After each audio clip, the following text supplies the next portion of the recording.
నమస్తే ఫ్రెండ్స్, నేను మీ తేజాని. ఇవాల్టి రెసిపీ చికెన్ బిర్యానీ లాంటి పనసకాయ బిర్యానీని ఎలా తయారు చేయాలో చూపిస్తాను. దానికోసం అయితే నేను ఇక్కడ 1/2 కేజీ పనసకాయని తీసుకొని శుభ్రం చేసేసి ఈ విధంగా పీసెస్ లాగా కట్ చేసేసుకున్నానండి. ఇప్పుడు ఇందులో మసాలా కోసం 2 స్పూన్స్ పెరుగు, 1 స్పూన్ చికెన్ మసాలా, 1 స్పూన్ కారం, రుచికి తగినంత ఉప్పు, fried onions, 1/2 spoon garam masala, 1/2 spoon పసుపు. ఈ మసాలాలన్నీ ఈ పనసకాయ ముక్కల్లోకి ఒకదాని తర్వాత ఒకటి వేస్తూ కలుపుకోవాలి. ఇప్పుడు ఇందులోనే 1 స్పూన్ ఆయిల్, కట్ చేసి పెట్టేసుకున్న కొత్తిమీర,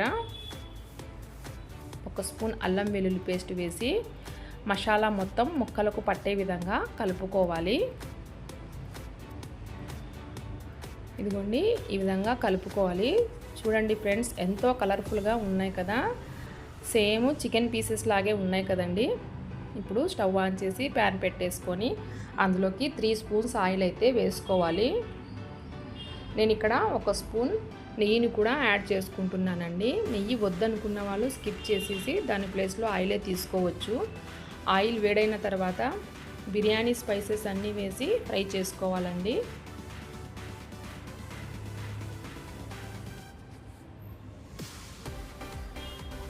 ఈ బిర్యానీ స్పైసెస్ అన్నీ వేగిన తర్వాత ఇందులోకి మనం ముందుగానే కట్ చేసి పెట్టేసుకున్న ఉల్లిపాయల్ని కూడా యాడ్ చేసుకోవాలి.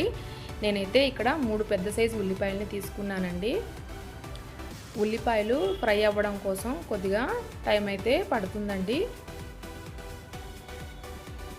ఉల్లిపాయలు ఈ విధంగా ఫ్రై అయిపోయాయి. ఇప్పుడు ఇందులోకి 1 స్పూన్ అల్లం వెల్లుల్లి పేస్ట్ని వేసేసుకొని పచ్చి వాసన పోయే వరకు ఫ్రై చేసుకోవాలి.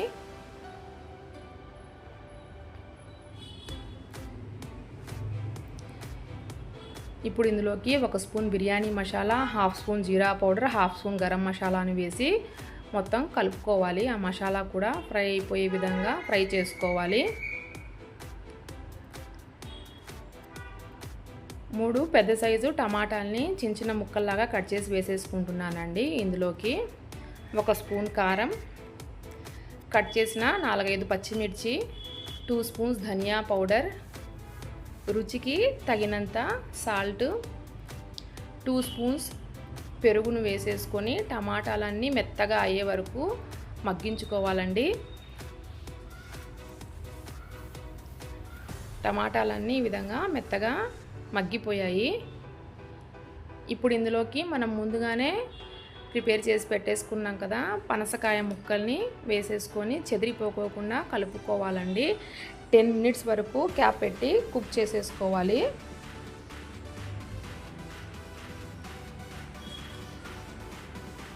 ఇప్పుడు ఇంకొక స్టవ్ మీద బౌల్లో 3 లీటర్స్ వాటర్ తీసుకున్నాను. అందులోకి స్పైసెస్ అండి, చెక్క, లవంగా, ఇలాచి, బిర్యానీ లీఫ్, కొత్తిమీర, పుదీనా, పచ్చిమిర్చి, 3 spoons salt, 1 spoon oil, lemon జ్యూస్ని వేసేసి బాయిల్ చేసుకోవాలండి. నేను ఇక్కడైతే 3 గ్లాసెస్ బాస్మతి రైస్ని శుభ్రంగా వాష్ చేసి పక్కన పెట్టేసుకున్నానండి. ఇదిగోండి, పనసకాయ ముక్కలు కుక్ అయిపోయాయండి, పక్కన పెట్టేసుకున్నాము. ఇప్పుడు వాటర్ కూడా బాయిల్ అయిపోయాయి. ఇందులోకి మనం రైస్ని యాడ్ చేసుకున్నామండి. రైస్ అయితే 80% వరకు కుక్ అవ్వాలండి. రైస్ కుక్ అయిపోయిందండి. స్టవ్ ఆన్ చేసి ప్యాన్ పెట్టేసుకోవాలండి. ఇప్పుడు దీనిపైన మనము పనసకాయ ముక్కల్ని కుక్ చేసుకున్నాం కదా, అవి హాఫ్ వేరే ప్లేట్లోకి తీసేసుకున్నానండి.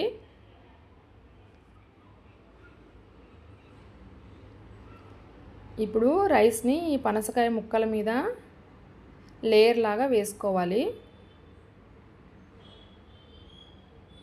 ఇలా స్ప్రెడ్ చేసుకోవాలండి. నేను సపరేట్ చేసి పెట్టేసుకున్నాను కదండి, ఆ పనసకాయ ముక్కల్ని కూడా లేయర్ లాగా వేసుకోవాలి. ఇప్పుడు వాటిపైన రైస్ని ఇంకో లేయర్ లాగా వేయాలి. పైన కొద్దిగా గరం మసాలాను 1/2 స్పూన్ వరకు ఇలా వేస్తున్నానండి. ఫ్రైడ్ ఆనియన్స్, ఫ్రై చేసి పెట్టేసుకున్న కాజు, కొత్తిమీర, పుదీనాను వేసేసి మగ్గించుకోవాలండి. పైనుంచి 1 స్పూన్ నెయ్యి అయితే వేస్తున్నాను నేను. క్యాప్ పెట్టేసేసి 10 to 15 మినిట్స్ వరకు మగ్గించుకోవాలండి. ఎంతో టేస్టీగా ఉండే పనసకాయ ముక్కల బిర్యానీ రెడీ. ఇంకెందుకు ఆలస్యం అండి, ఈ వీడియో మీకు నచ్చినట్లయితే please like, share and subscribe to our channel.